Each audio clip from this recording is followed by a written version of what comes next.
Well, our top focus story this Monday afternoon, the government is taking a serious view of the article published in the Sri Lankan website, the official Defence Ministry website, depicting Prime Minister Narendra Modi and Jayalalitha in a poor light. External Affairs Minister Sushma Swaraj has called the matter a serious one. While condemning it in Parliament, Swaraj said that the government would summon the Sri Lankan High Commissioner and draw his attention on the issue. Well, this is the latest that is coming in on this diplomatic standoff that is in fact brewing between the two countries. This on the wake of that controversial article that was published on the Sri Lankan Defence Ministry official website that painted Chief Minister of Tamil Nadu J. Jayalalitha and Prime Minister Narendra Modi in a poor light. The government has taken a serious cognizance of this matter.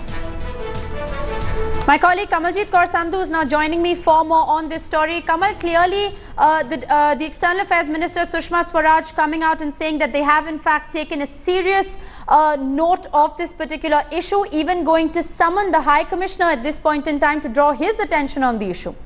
Well, definitely so. There was a calling attention notice in Rajya Sabha by Matriyan, and after that, Sushma Swaraj did make that statement saying India will condemn this strongly and that serious action will be taken. And in that process, Sri Lankan High Commissioner will be summoned. So obviously, India reacting very strongly, and obviously this has not gone down well, especially in Tamil Nadu and as such in all over India. Remember, there was this article which was posted on the official site of the MOD and Urban Development Department of the Sri Lankan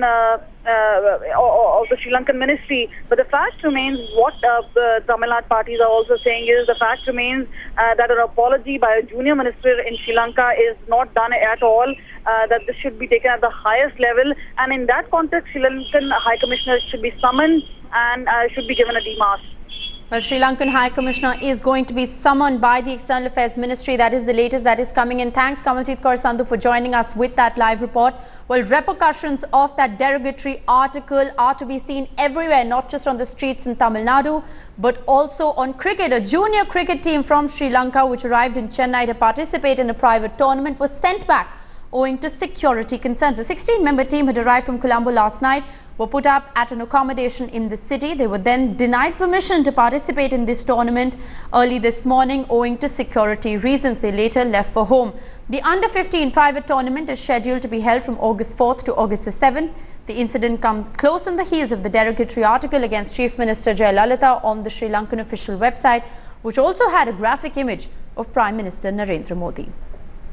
Well, my colleague Priyamvada is now joining me live for more from Chennai. Priyamvada, you've been tracking developments, fallout of this particular article on the website, this derogatory article. We're seeing that the Tamil Nadu film fraternity has in fact also come out and launched an agitation against it. But this isn't really the first time that politics has cast its dark shadow on sport. Even in 2012, Jayalalitha had in fact returned a Sri Lankan soccer team back. Priyamvada, what is the latest on the protest ground where you are at right now?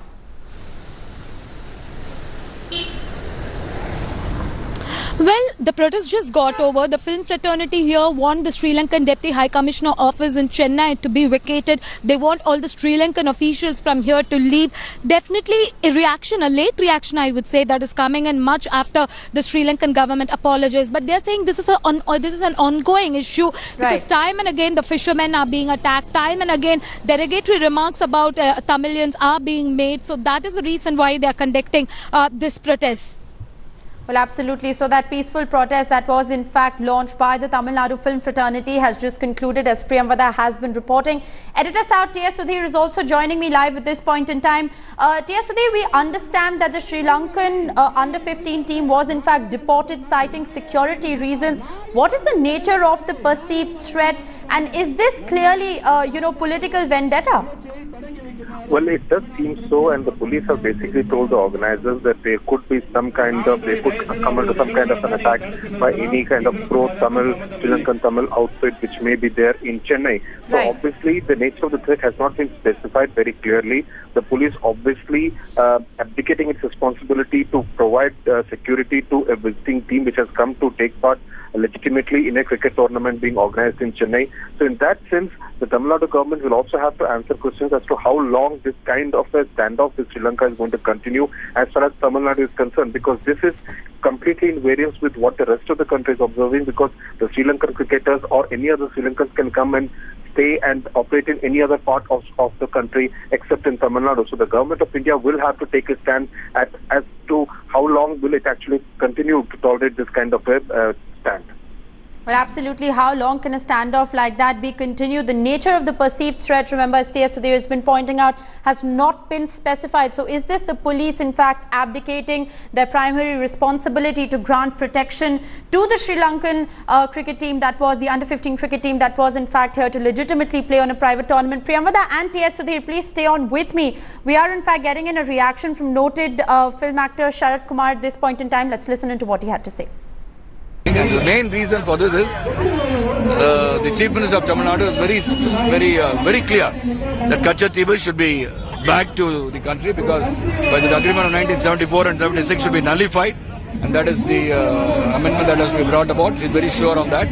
And then she has also sanctions against Sri Lanka, and also Rajapakse to be tried in the court for offences committed, killing the innocent Tamil people over there.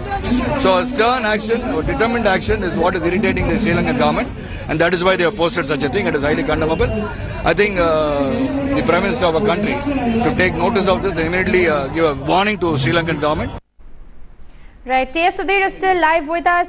Sudhir, if I could just ask you, this is a diplomatic standoff that has in fact perpetuated for over a period of time, and as Sanat Jayasuriya was in fact pointing out that in his 2-decade international career, always games between India and Sri Lanka that have been played in Chennai, have been at a high security risk. So clearly this isn't the first time, that a threat perception of this kind has in fact been issued. But where do you really see diplomatic relations going at this point in time? How is this controversy likely to thaw?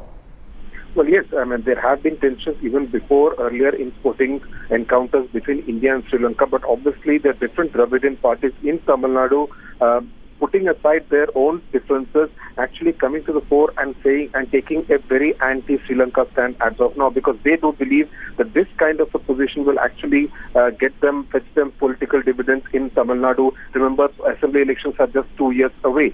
So that's the kind of background from where it comes. Obviously, politics casting its shadow not just over cricket or other sporting encounters, but even the Tamil film industry wanting to kind of take a stand on this very, very contentious issue, because it does believe that the Tamil cause has been affected by the Sri Lankan. There, Sharat Kumar, you heard, prominent actor, pointing out the number of fishermen who have been arrested by the Sri Lankan Navy in the recent months. So obviously, passions running high, and the very fact that different organizations are coming to the fore and saying that this kind of a stand, anti-Sri Lankan stand, has to be taken, obviously points to the kind of mood on the ground in different parts of Tamil Nadu. Well, absolutely. Political posturing there taking precedence over sporting events. That is very unfortunate. But as T.S. Sudhir has been pointing out, this is basically what the sentiment on the ground in Tamil Nadu is. And all sections of society, whether it is the film fraternity or whether it is the locals, in fact, coming out and echoing that, they're only adding further fuel to that fire with that under 15 cricket team that has, in fact, been deported. Thanks, T.S. Sudhir and Priyamvada, for joining us with that live report. We, of course, will be tracking this blowback of that article very, very close.